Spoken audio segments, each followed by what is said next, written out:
So first of all, thank the organisers very much indeed for the invitation to come and speak. It's always a pleasure actually to speak at these conferences. And I was at the meeting in Cambridge as well, so I can testify to your good work. So this is really not going to be a talk about BioMarin itself, but actually our collaboration with patients, which has been actually vital to some of the work that we've been doing to try and implement and get faster access for some of these rare disease treatments. And of course, you've heard a lot about orphan, but we've just traditionally worked in the ultra-orphan space, which is the 1 in 50,000. So that's a categorization which you know about. And if you look at it, if you divide the UK population by, say, 65 million by the 1 in 2,000, that's about 30,000 people that an orphan drug might be applicable for. But when you look at the ultra-orphan space, it's more in the numbers, I think, that the spirit of the Orphan Drug Act was made for. So that comes out 64 million divided by 50,000, that's about 1,200. So that's the kind of area that we work in. Although, when I came to the UK, the formation of BioMarin was as a real research company. We developed Algerazyme for MPS1. We didn't have a commercial presence, so we licensed that out to a Genzyme Sanofi Genzyme. And then we developed Naglazyme for MPS6, which is again another rare lysosomal storage disorder. We again really didn't have a commercial presence in Europe. This is around about 2006. We offered that to Sanofi Genzyme as well as a partner, but that was too small for them. So it forced us to open up an office in London, and I joined. I joined in 2010, but our first commercial presence in Europe, where our European hub, where all our clinical trials come out of, was opened up in London in 2007, and there were 25 patients with 25 patients with MPS6 that we were serving with our drug called Naglazyme. And they're roughly the same numbers of patients across the major top 5 countries. So you can see, real ultra-orphan space. And again, always happy to ask questions about prices. But you can get a sense that in order for a company to both develop and recoup some investment, there are challenges in terms of the pricing of these drugs. And hopefully we're keeping the starting. So I was the only person on the ground at the time, and still there's only a team of 4 of us in the commercial space. So this is a little bit about BioMarin, and as you know, I see some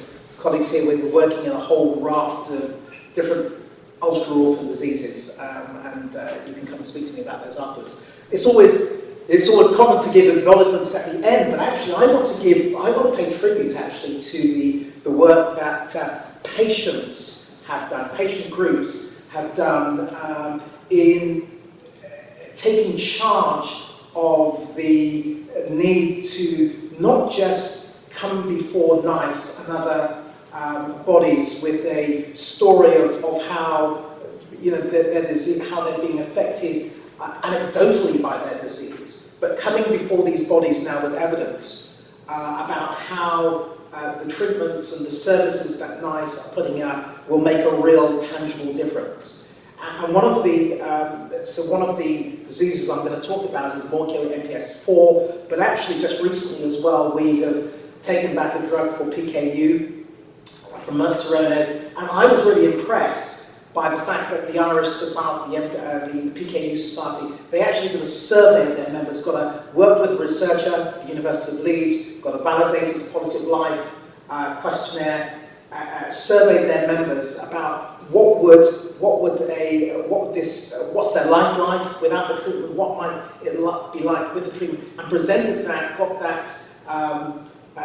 that questionnaire validated and presented. So it was a case of them being able to present to the Irish authorities, the Health Service Executive, HSE, real evidence of what this new technology might mean to their life. And I can only encourage patient groups who, you've got the data, you've got your databases. I know pharmaceutical companies like us are sometimes trying to take them over, resist it, but you've got the data, and it's really valuable for you to be able to to be able to present really strong, good evidence in front of bodies like NICE. I know we sometimes criticise NICE, but in all the meetings I've been to where I have been present, the great thing that they do is allow patients the time and space to talk about their story and present their evidence. I think it's one of the few bodies actually in the UK and Ireland where I deal with who actually give real time and space for patients. So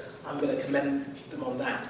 So this is just a really upfront tribute actually to the work that patients did in the story that I'm going to tell you in order to get this treatment available for themselves. So the condition I'm going to talk about is called MPS IV or Morquio syndrome. It's again one of those lysosomal storage disorders. There were at the time that we were developing this, there were about 88 patients in the UK. We formed what was the biggest enzyme replacement study at the time. 176 patients were recruited worldwide, and as I said, about 51 papers. So more than this again. Not trying to make too many political points, but it really shows that the UK is a real centre and could be a real centre for innovation, because we knew that we had these there are 8 lysosomal storage disorders centres in the UK designated by the government. They are real experts who reside there, so 7 of those centres were involved in our clinical research, and we managed to get 51 patients. So more than 30% of the worldwide clinical trial patient numbers were in the UK. And again, sadly, and I'll come to that, it's a real challenge actually when it takes almost 2 years to then get reimbursement for us to justify to our US colleagues why we should be putting so much investment in the UK when it takes so long to get reimbursed. But it's something that I'm always fighting for, that this is a great base, scientific base to do clinical research in. So that was the UK situation at the time. And of course, just a little bit of background how you get these things through. At the time, there's always been perhaps not the clearest route of how some of these very rare conditions get evaluated. And at the time there was some confusion with the death of Agnes. That was the national specialised group who used to deal with these very rare conditions that had to be discontinued. And there was a real decision to be made on which route. Should it go through NHS England's route, or should it go through the newly evolving, highly specialised technology system that I think many of you are familiar with in NICE. And that took a number of years. So the drug was licensed in April of 2014, and it took some time before even a decision was made which route it should go through. And of course, all the while, patients were kind of waiting to understand how after they were on the trial for 4 or more years, why a decision couldn't be made. So, what are managed access? So finally, it came to a little bit of an impasse, and NICE actually approached us to see, is there a way that we can begin to put together a deal which makes sure that the risk that they would take with some of these treatments where the evidence, the real-world evidence, is not yet clear, there's still a lot of uncertainty. Could we find a route through so that the risks for both partners, ourselves and them, would be somewhat ameliorated? So the managed access is basically almost like a performance contract, where in the way it was stipulated. Again, all partners came together, and it was, again, great to see on the first week that this first model was talked about, that we had NICE, we had NHS England, we had the patient group, ourselves, in the room, beginning to thrash out what might this new model look like. And the patient group and the clinician at the time got together. They formed a separate working party to look at what clinical measures should we put together which are both tested but actually allow us to be able to demonstrate to NHS England that the drug is working and that they should continue to pay for it after a while. So it was about gathering real-world additional data. And the great thing at NICE, we were looking at some hard measures. And at the final NICE committee, it was actually great to see the patient advocate at NICE say, what other measures would be important to patients. And so that was actually a result of that question, and the patients coming together, which resulted in some of the quality of life measures going into. So that for me was a real eye-opener to when you get people around the table, in order to find a solution that makes access available for patients, actually you can do it. So I'm really pleased. So this is just not the take, but this actually just shows you the really tortuous route. So starting from April 2014 to the first patient, actually, the final decision from NICE was finally obtained on the 14th of December 2015, and the first patient went into the managed access in January 2016. So that was a really important day. This is the final evaluation document, and as I say, a real tribute to the patients who played a pivotal role in shaping this and actually getting out there as a patient consent to this, which again, the patient groups go out and they explain what this means to patients, and they've played a fantastic role, the MPS Society, in making sure that this works in practice. So if you ever want to speak to someone about how this is really operationalised, the MPS Society would be a great start.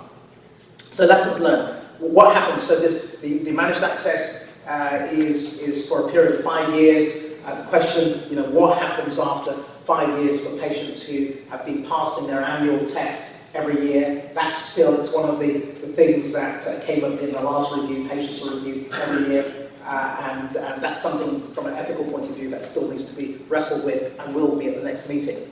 Can the system cope? So managed access seems to be almost the flavour of the month now. Can the system cope actually with the amount of work? And actually it's centres who have to collect not only data for the EMEA, because the EMEA normally asks in these rare diseases for a 10-year registry, but also there are additional registry for the Vimicimin or Morchio registry as well. So there's a real onus on centres to be geared up to the extra data collection, real-world data collection that's involved.